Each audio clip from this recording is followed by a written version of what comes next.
Notre-Dame Cathedral in Paris is not only a sacred sanctuary for Catholic believers in France, but it also preserves several priceless relics. The Crown of Thorns is one of its most prominent treasures. 5 years ago, when Notre-Dame caught fire, Father Jean-Marc Fournier joined the Paris firefighters in rescuing precious relics from the flames that were destroying the nearly 900-year-old monument. Among the artifacts successfully recovered by Father Fournier was the Crown of Thorns, believed to have been worn by Jesus Christ on the day of his crucifixion. It is considered the most precious relic of Notre-Dame Cathedral. Originating from Jerusalem, it was brought to France in 1239 by King Louis IX, Saint Louis, and kept in the chapel of Sainte-Chapelle, which the king built specifically to house this holy relic. Today, about 70 thorns remain from the original circlet, and later generations used gold to craft a complete circular frame for preservation.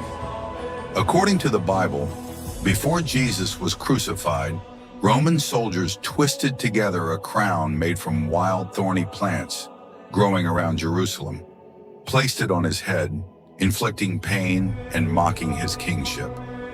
In the Gospel of Matthew it is written, "They twisted together a crown of thorns and set it on his head. They put a staff in his right hand, knelt before him, and mocked him, saying, 'Hail, King of the Jews!'" The crowning with thorns and the mockery of Jesus took place in the courtyard of the governor's residence. About 50 brutal men were involved. Soldiers, servants, jailers, executioners, slave children, and torturers who eagerly tormented him. At first, the crowd gathered with excitement, but thousands of Roman soldiers then dispersed them and stood in formation, laughing and jeering. Encouraged by the soldiers' mockery, the torturers inflicted even more suffering on Jesus. Physical pain was certainly present, but the purpose of the Roman soldiers was not merely to make Jesus bleed. It was to humiliate him. Why? We must look back a few days before the crucifixion. When Jesus entered Jerusalem, the people cheered and welcomed him. Many spread their cloaks on the road, while others cut branches and laid them before him, a gesture reserved for a king. These branches were believed to be from Phoenix dactylifera, or from the thorny plant later known as the crown thorn tree. In Vietnam, we have a related species known as the Crown of Thorns euphorbia. Based on legends and the remaining thorns, many scholars believe the crown's thorns came from the hawthorn tree, widely grown around Jerusalem. Ironically, the very branches used to honor Jesus as a king during his entry into Jerusalem were later woven into the crown of thorns placed on his head on Good Friday. The crown of thorns was meant more as mockery than torture. It symbolized the humiliation of the King of the Jews, beaten, spat upon, and insulted by low-ranking Roman soldiers. This crown was their ultimate insult, transforming a royal symbol of dignity into one of pain and disgrace. For Christians, the crown of thorns is the ultimate symbol of Christ's passion. Any physical pain he endured under the crown reveals his profound humility, accepting a crown of shame in place of a crown of glory. Together with the cross, the crown of thorns embodies Christ's redemptive work on earth. Jesus bore the weight of humanity's sin and death so that we might receive forgiveness, reconciliation, and salvation. In the letter to the Hebrews, chapter 2, it is written that Jesus was made lower than the angels for a short time, but now is crowned with glory and honor because he suffered death. The crown of thorns also carries another symbolic meaning. After Adam and Eve sinned and were expelled from the Garden of Eden, the ground produced thorns and thistles as part of the curse upon humanity. Thus, the crown also represents the burden of sin that Jesus bore on behalf of humankind.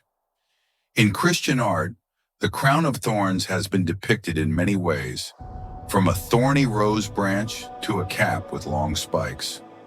Although mentioned in the Gospels, the relic is not referenced again for more than 4 centuries. The Catholic Encyclopedia of 1918 notes that the Crown of Thorns was not mentioned as a relic in the early centuries. Even Saint Helena, who discovered the true cross in the 4th century, and Saint Jerome, who lived in Jerusalem in the 5th century, made no mention of it. The earliest known reference to veneration of the Crown of Thorns comes from Saint Paulinus of Nola in 409. In 1238, the crown appeared in a treaty proposed by Baldwin II, the Latin emperor of Constantinople, who was in desperate need of money. King Louis IX of France arranged to purchase it. On August 19, 1239, the relic was brought to Paris. King Louis, later canonized, removed his own crown and royal mantle and walked barefoot behind the relic as it was carried into Sainte-Chapelle, the royal chapel built to house the Passion relics. Over the centuries, some of the thorns were given as gifts to kings, queens, and important figures.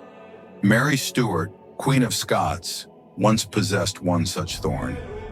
After her execution, the relic passed to her servant Thomas Percy, then to Elizabeth Budrow, and eventually to a Jesuit priest who donated it to the Jesuit College of Stonyhurst, where it was kept during Holy Week. During the French Revolution, many treasures vanished, but Napoleon saved the Crown of Thorns, preserving it in the National Library until 1804.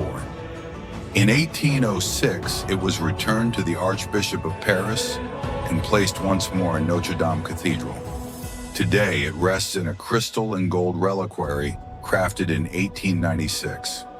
The Crown of Thorns is displayed and venerated on the first Friday of every month and on the Fridays of Lent.